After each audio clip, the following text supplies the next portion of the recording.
fastest show in sports. It is time for the people at the University of Colorado to realize you've been had. I mean, I said this when Deion Sanders was hired by Colorado, and I have some history with the Buffs, which we'll get into in just a minute. I said, you guys are being conned. I know what you're doing. I get it. You're thinking all about Deion and what he's going to bring to the program, and you'll win a national championship, you'll win a conference title, you'll be big again, and everybody will love to see you Buffs. Well, they still might, but you're being conned. And it's so blatant to watch. Deion is playing you like suckers. The Colorado Buffaloes lose their game to Houston, 36-20. Makes them 1-2 on the season. The only win that Colorado has this year out of their 3 games is against a Delaware team that was nothing more than a shakedown cruise. They weren't even close to the kind of athletes that Colorado has. And that's it. The only reason is because you played a weak sister. So Deion loses to Houston. He meets the media. Here we go. And everybody, of course, coaches always meet the media. And usually it happens on a Tuesday or a Wednesday in college football to talk about the game coming up. The first things out of his mouth are about the head coach at the University of Wyoming. He doesn't even get the guy's name right.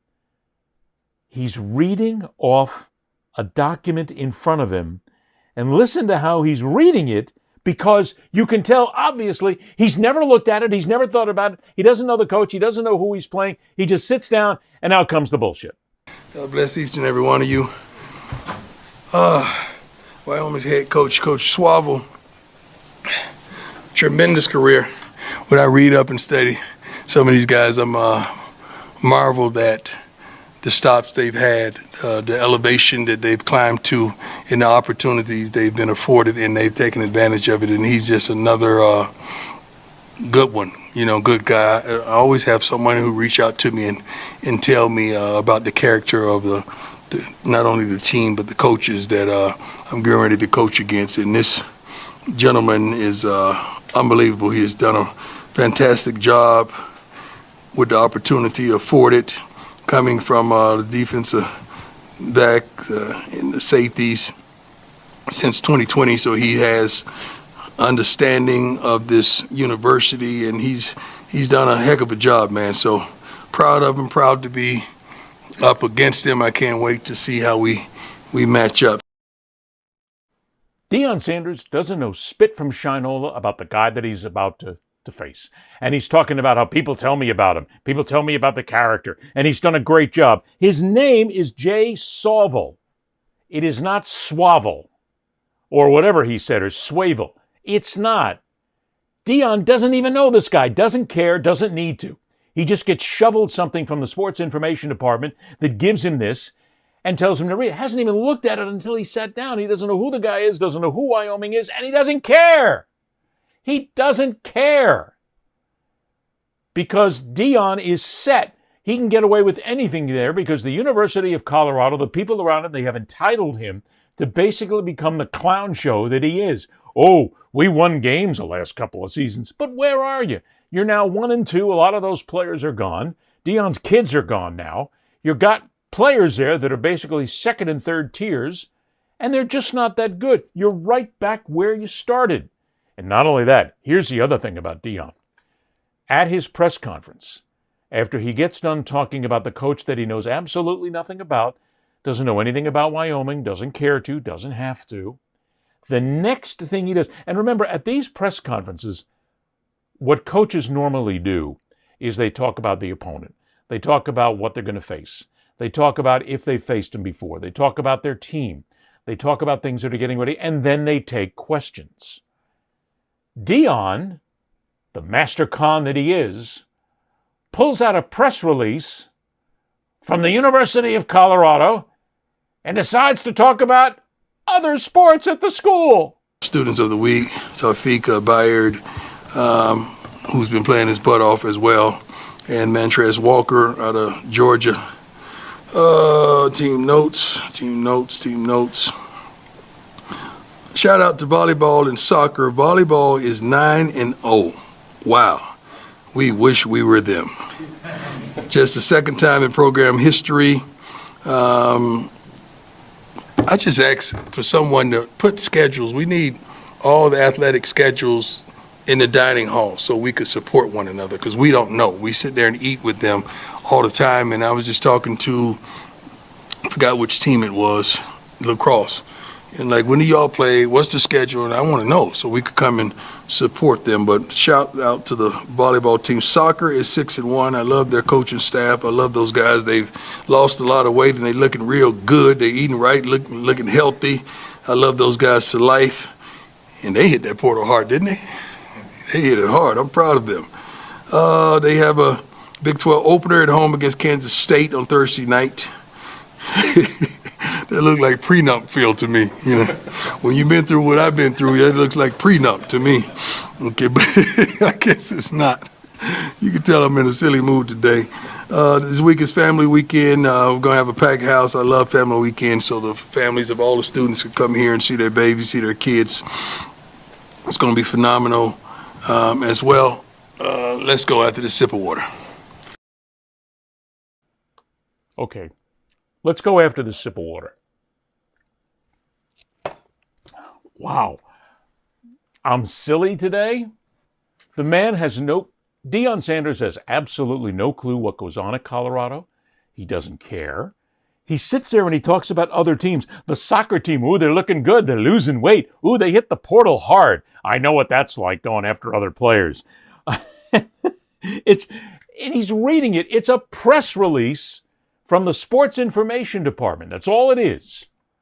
Never in my career covering college athletics, and that spans more than 30 years, have I ever seen a head coach of any team whatsoever at any level of any college sit there and start out a press conference without any knowledge whatsoever of the opposing coach, no knowledge of the opposing team, and then sit there and read a press release that talks about the other school, the other teams at their school, the soccer team, the volleyball team, the rugby team. Nobody's ever done that. Why?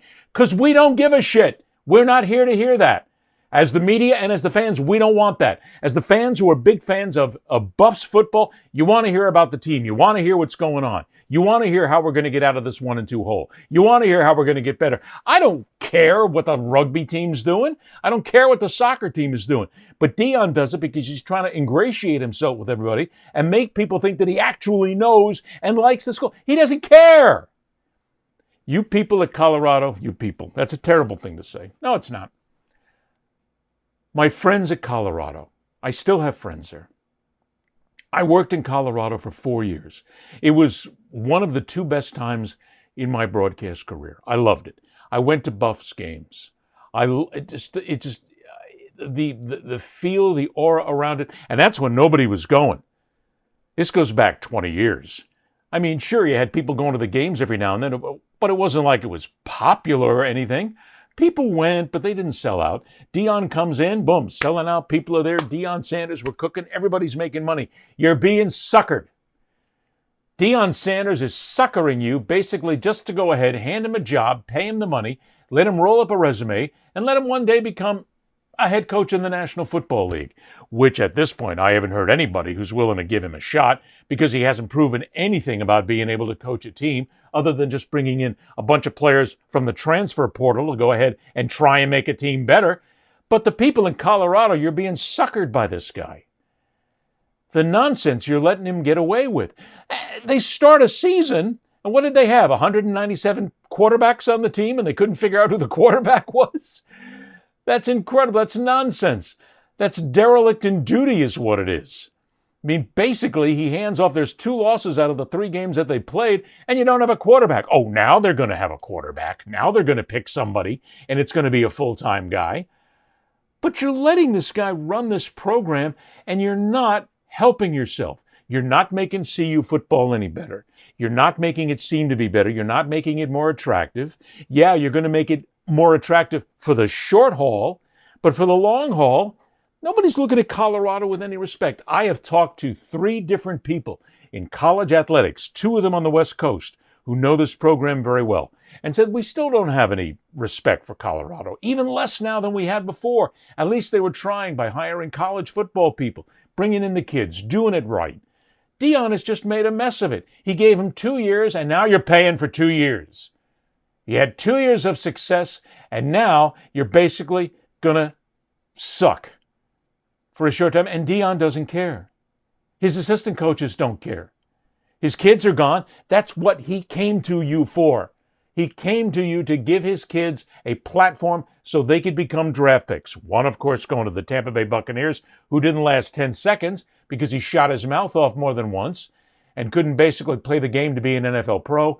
And the other one, who pissed everybody off, dropped in the draft, and may never actually reach any sort of great standing as a quarterback because he's another one who can't keep his mouth shut, like his father. I love Colorado.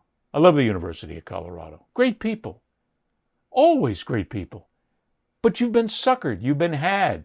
You've been tooled. Stop. Look, you're married to Deion for a period of time. What are you going to do? Fire him? You can fire him.